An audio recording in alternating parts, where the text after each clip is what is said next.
at what point does it become necessary for an individual to be referred to a counselor, whether linked to suicide or not? Yes. So let me say a very good morning to our listeners and our viewers worldwide.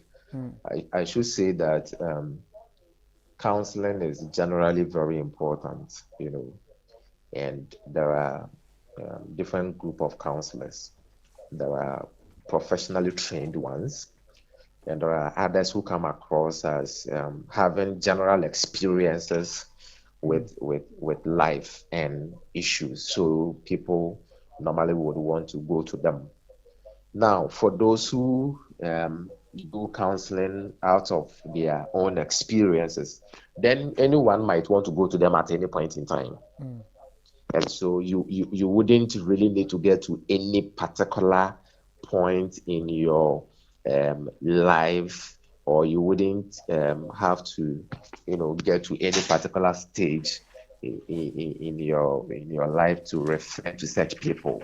I mean, once you are going through a particular experience and you know somebody who has gone through that experience before, then it makes sense generally that you go to such a person for guidance.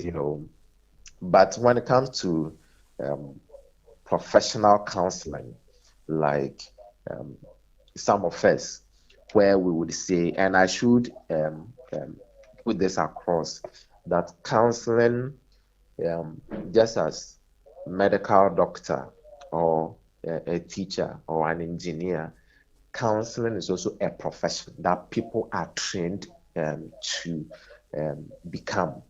And so people don't need to necessarily go through your experience to be able to counsel you. They only have to go through the training, the emotional, the psychological, contextual, and everything. They have to go through that training. So for such professional people, it is when you sometimes have consulted with people who have experience, when you sometimes have talked to your friends, you have talked to your family, and none of them seem to really understand you, into detail. None of them really get to your point. That's when you might want to, refer to a counselor to, have a conversation on the way forward. Now, Yes. what's the first thing you do if a case of a suicide attempt is brought to you? All right. So a suicide attempt, personally, I believe is one of the deepest moment of every individual. The reason is that if any human being gets to that point where he thinks death is better than their current circumstance, then the person has really gotten to I should say, the bottom line. Such a person, when they normally come to you, it is very difficult to deal with them because it's almost as though they don't have anything to lose again. There's nothing to lose. They don't have anything to live for. Normally, for those who have accommodation, you might want to keep the person with you, All right. because if you allow the person to go, no matter the amount of words, counseling, information, everything you have given the person, they can still go and commit a suicide. So you are either keeping the person with you, or you are removing the person from their circumstance. And all these things, I'm talking of physical activities that you would do. I have not touched the emotional, the psychological parts. So if this is somebody whose conversation shows that he would want to stand on a tall-story building and throw himself to the ground, or there is somebody who is saying that he would want to hang a rope, on a ceiling fan and then connect the neck Okay, to so it and all that. we just spoke Then, to we just spoke to a mental health practitioner, a doctor, who says yes. that the media should be discouraged from actually describing the processes.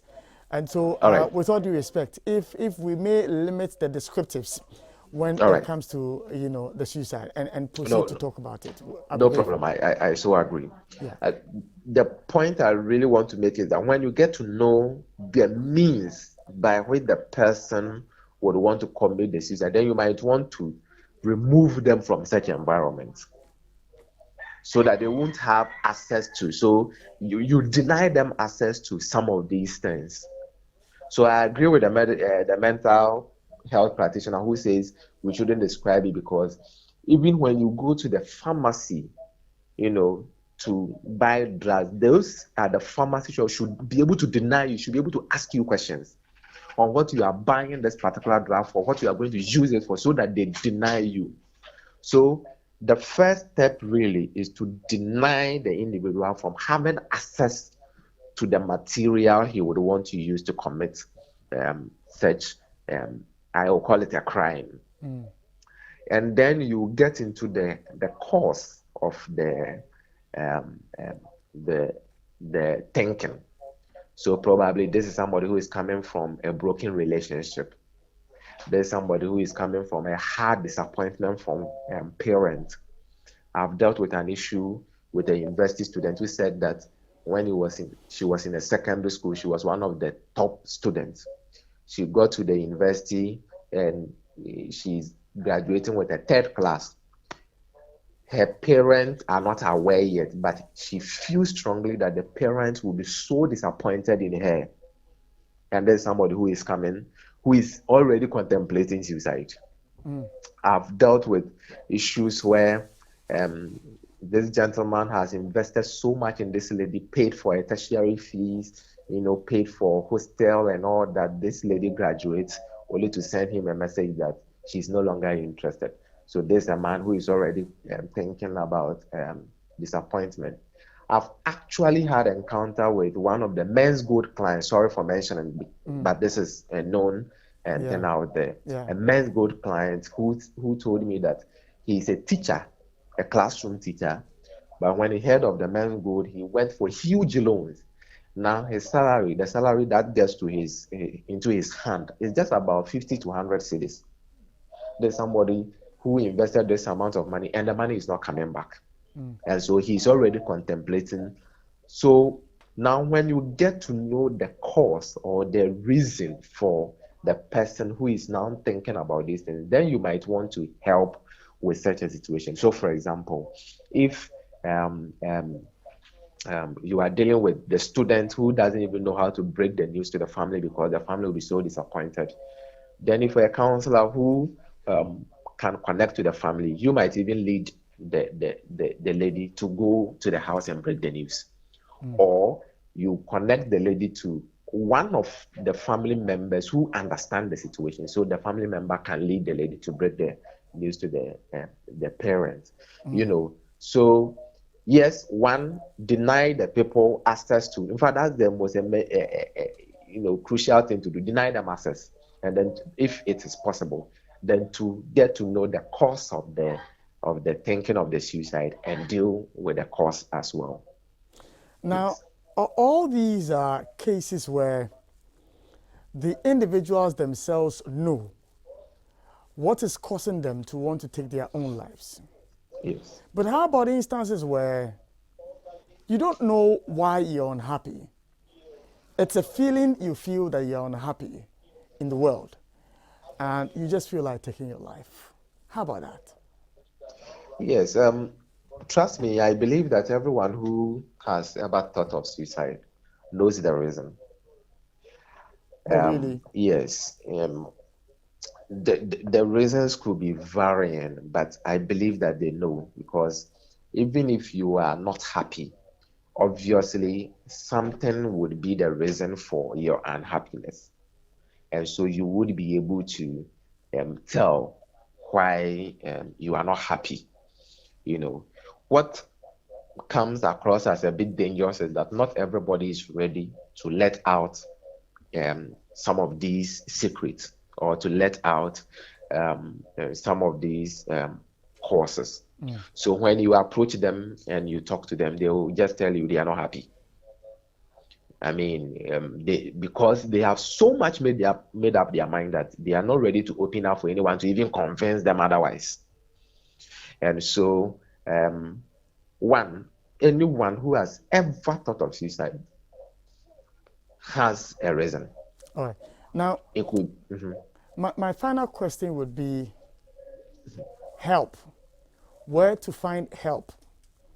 If I'm looking for a professional like yourself, if not for this conversation that we are having, and I'm going through a phase, how do I locate help, professional help? Not many people know about the existence of even your association. Yeah. Not to talk about even having a contact number to call you guys.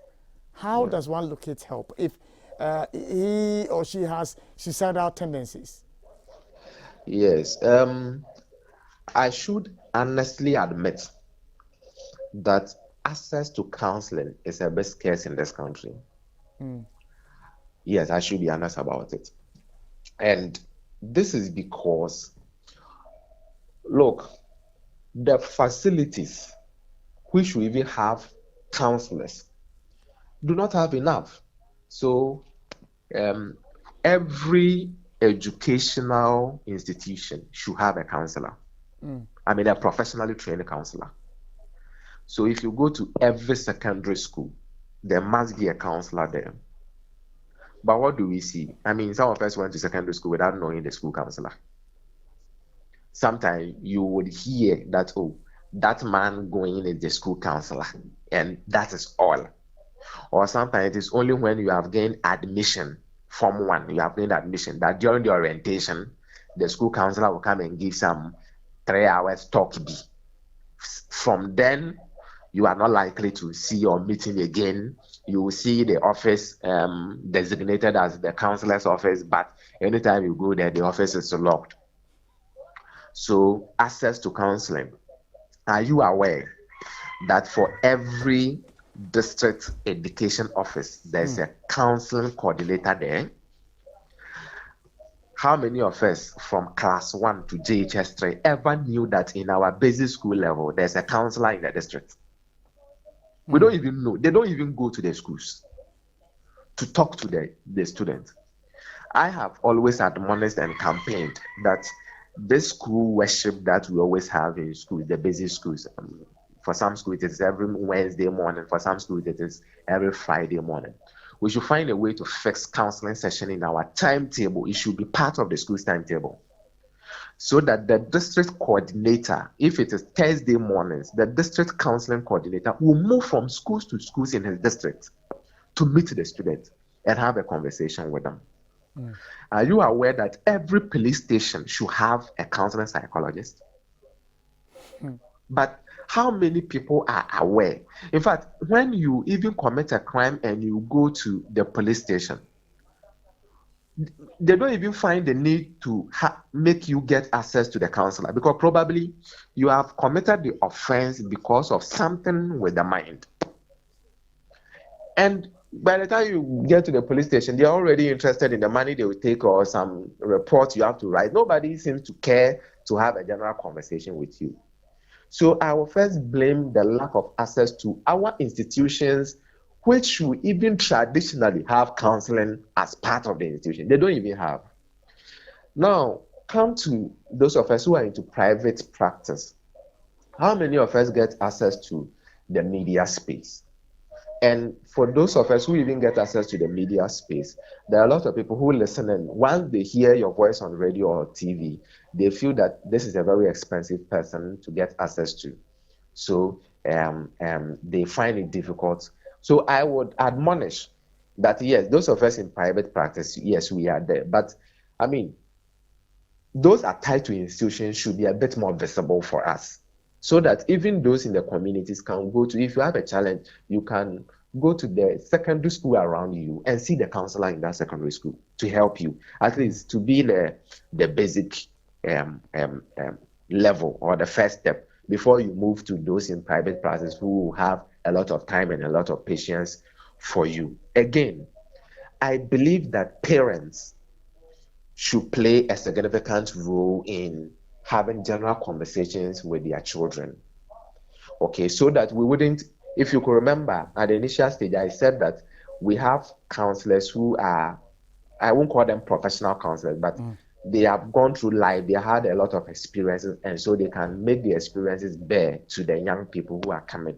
I believe a lot of parents, grandparents, and elders in our communities have some of these experiences that they can share. Even though they are not professionals, I believe we can make them para-professionals who can be assistant, so that these people will not, these people will guide the young ones.